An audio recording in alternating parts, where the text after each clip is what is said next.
K téme zo začiatku týždňa. Príbeh vojaka, ktorý si za peniaze kupoval sex s malými deťmi, šokoval, no žiaľ nie je ojedinelý. Zistili sme, že v minulom roku na Slovensku sexuálne zneužili alebo znásilnili spolu až 19 detí, ktoré ešte ani nechodili do školy.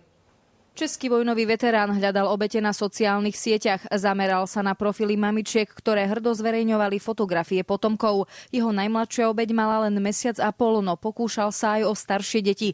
Práve internet je pre sexuálnych predátorov novým revírom. Je oveľa jednoduchšie nájsť si tú obeť z 1000, 10 000 detí, ktoré sú na internete, ako keď sa to niekedy robilo, neviem, pred škôlkou, pred jaslami. Čím menej odhalených fotografií, tak tým menej ten agresor je lákaný takýmito vecami. Najväčšie nebezpečenstvo však deťom paradoxne hrozí od tých, ktorí by ich mali chrániť. V prípade z Česka si matka za zneužívanie malej dcérky nechala zaplatiť a známe sú aj podobné prípady zo Slovenska. Podľa sexuológov si predátor väčšinou vyhliadne opustenú matku z chudobného prostredia, no v skutočnosti má záujem o jej deti. Žena potom stojí pred dilemou, čo je pre dieťa lepšie, či zdravý vývoj alebo peniaze, ktoré dostáva od partnera. Povedia si, no čo, že on si ich nafotí, on ich poobchytkáva, a že to nie je také hrozné.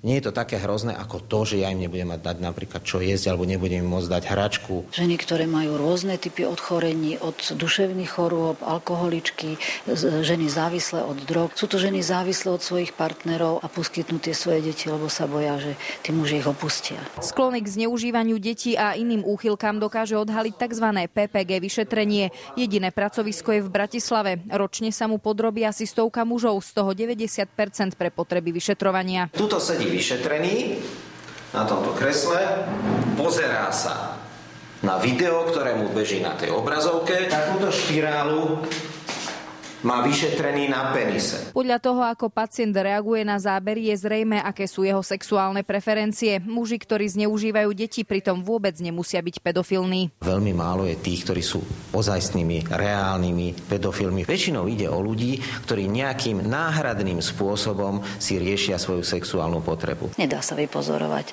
Sexuálny deviant nevyzerá inak ako bežný muž, ani sa v bežnom živote inak ako normálny iný muž nespráva. Objasnenosť nahlásených prípadov sexuálneho násilia na deťoch je podľa polície zhruba 80%. Veľké množstvo však pre väzby v rodine nikdy nevypláva na povrch. Julia Zelenková, televízia JOJ. Kauza okolo českého pedofilného vojaka ešte neutíchla a policajti už majú na stole ďalší podobný prípad. Zvrhlíkom je tentoraz 67-ročný muž. Ten sa priznal, že 3 roky znásilňoval vlastnú vnučku. Dievčatko, ktoré má ešte iba 10 rokov, znásilnil najmenej 15 krát a skúšal s ňou rôzne sexuálne praktiky. Dôchodca je už vo väzbe a za mrežami môže stráviť 10 rokov.